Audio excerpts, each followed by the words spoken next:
The Black Lives Matter movement was established to dilute dehumanization and to call action toward racism and brutality.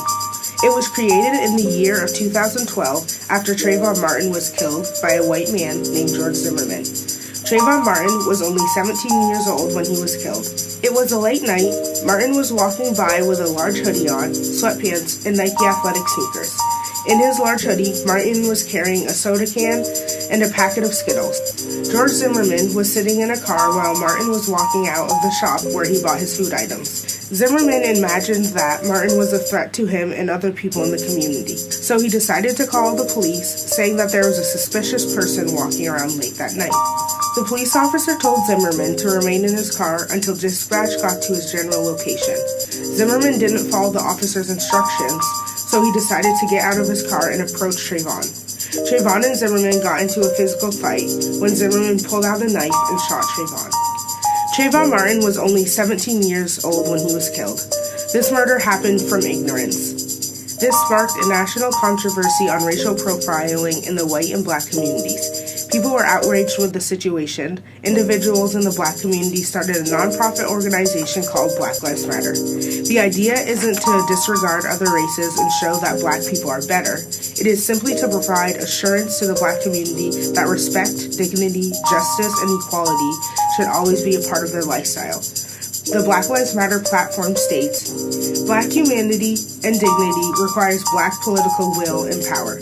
Despite constant exploitation and perpetual oppression, black people have bravely and brilliantly been the driving force pushing the U.S. towards the ideals it articulates, but has never achieved.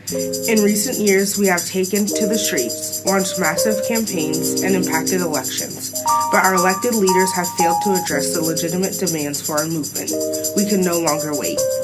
We believe in elevating the experience and leadership of the most marginalized black people, included not limited to those who are women, queer, trans, femmes, gender nonconforming, Muslim. It is our hope that by working together to create and amplify a shared agenda, we can continue to move towards a world in which the full humanity and dignity of all people is recognized."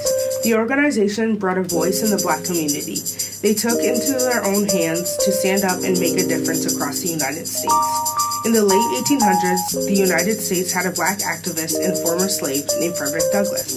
Frederick Douglass traveled around the United States and Europe to talk about his experiences with slavery and how the injustices of it made him become a stronger man. His purpose was to reach out to the black and white abolitionists to stand by his side and to understand how the antebellum South was causing destruction for African Americans. Douglass focuses on the idea of social justice, which provides every individual personal rights and unconditional respect. In this case, African American slaves were divided. They were beaten, overworked, underfed, not cared for, and etc. Frederick Douglass fought to become a free man because he was sick of the lack of justice and equity for himself and the rest of the slaves. Douglass was initially the original star of the Black Lives Matter movement. Frederick Douglass gave an outstanding speech called "The Meaning of July 4th for the Negro." He gave his speech on the 4th of July in 1860. Is it not astonishing that, while we are plowing, planting, and reaping, using all kinds of mechanical tools, erecting houses, constructing bridges, building ships, working in metals of brass, iron, copper, silver, and gold, that we are reading, writing, and ciphering, acting as clerks, merchants, and secretaries, having among us lawyers, doctors, ministers, poets, authors, editors, orators, and teachers, that while we are engaged in all manner of enterprises common to other men, digging gold in California, capturing the whale in the Pacific, feeding sheep and cattle on the hillside, living, moving, acting, thinking, planning, living in families as husbands, wives, and children, and above all, confessing and worshiping the Christian's God, and looking hopefully for the life and immortality beyond the grave, we are called upon to prove that we are men, and so on. Frederick Douglass was stating that he didn't agree with the celebration of July 4th because all slaves were suffering to make America great for others, but not themselves. He discusses how many white individuals have this perspective that everyone has the right to freedom. However, blacks are not granted this right because they are owned by their masters. Slaves didn't have any rights. They were not allowed to speak up for themselves. Douglass breaks the barrier between realism and fantasy.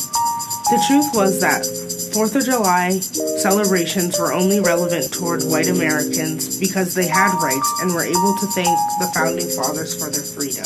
The organization Black Lives Matter and Frederick Douglass connect with each other because they are both trying to promote and devise a plan for equal opportunities and justice within the Black community.